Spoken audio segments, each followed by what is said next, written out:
Welcome to Everyday Linux User. In today's video, how Incognito is incognito mode. In this video, I am going to show you various ways you can make your browsing habits more secure. And I'm going to start with something more simple, and then I'm going to move to an intermediate solution, and finally an option for the most paranoid of us. Now, most of us know that when we browse the web, the browser stores little packets of information called cookies, and they can track all sorts of information. And these can be used for useful things such as remembering what is in your shopping cart on a website, and they can be used to sell us things similar to terms we have searched on other sites we have visited.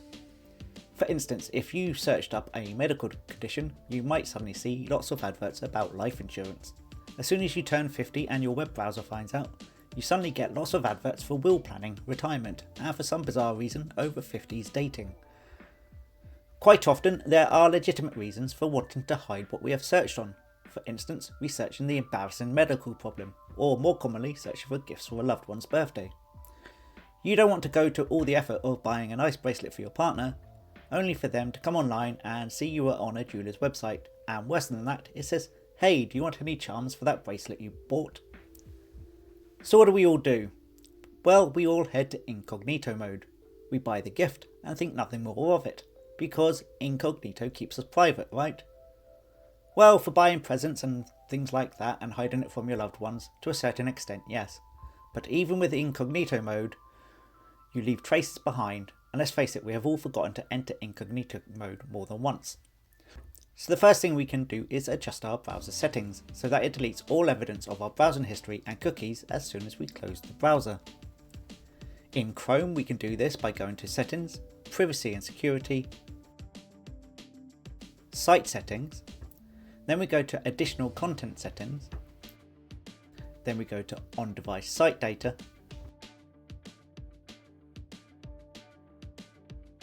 and then we want to set the option to delete data sites that have been saved to your device when you close all windows. Now, Google have hidden that option quite well. Mozilla have made it slightly easier in Firefox. Go to Settings, Privacy and Security, scroll down and check the delete cookies and site data when Firefox is closed. Then scroll down a bit further and check the clear history when Firefox closes button. Now, whenever you close your browser, your search history and cookies are cleared. What you have done here is the equivalent of wiping your fingerprints off the gun whilst the security camera is recording you. Yes, your history and cookies are gone, but big tech can still see what you're doing. As an example, in Chrome, I am going to go to a site called Cover Your Tracks. When I run the test, it shows all sorts of information about my session.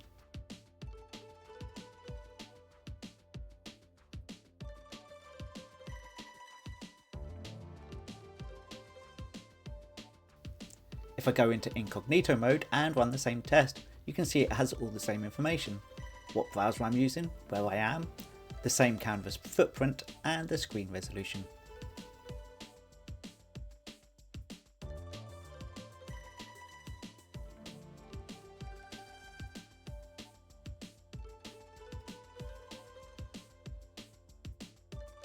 We can also go to amiunique.org and run a test there in both normal and incognito mode, and you can see it shows a wealth of information about me. And finally, there is browserleaks.com, and if I run an IP test, it shows where I am and my IP address, and it doesn't matter whether I'm incognito or not. The same can be said of Firefox, although it does a slightly better job on Cover Your Tracks in incognito mode, because it at least randomizes the canvas footprint.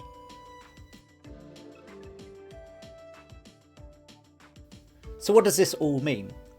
It means that websites don't need to store cookies on your machine to be able to identify you.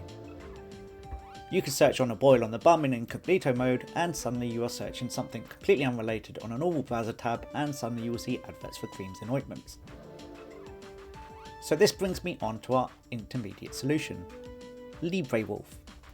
Now, LibreWolf is a hardened version of Firefox with lots of extra security settings built in.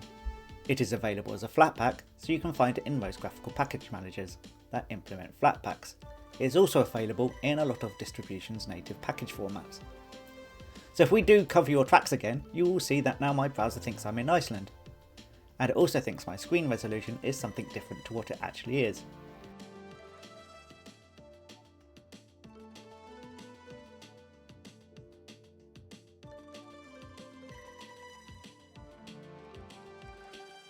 If I go into private browser mode, it still thinks I'm in Reykjavik, but the resolution has changed and crucially the fingerprints are randomized. This makes it more difficult for sites to track and accurately know who you are.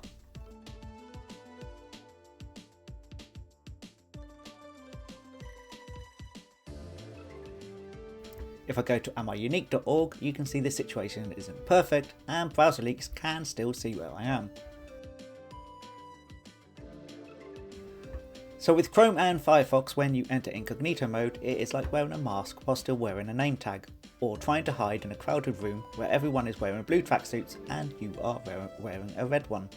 In LibreWolf, you are still hiding in a crowded room, and whilst you aren't completely blended in, there are more people wearing red tracksuits, and so you blend in with more people.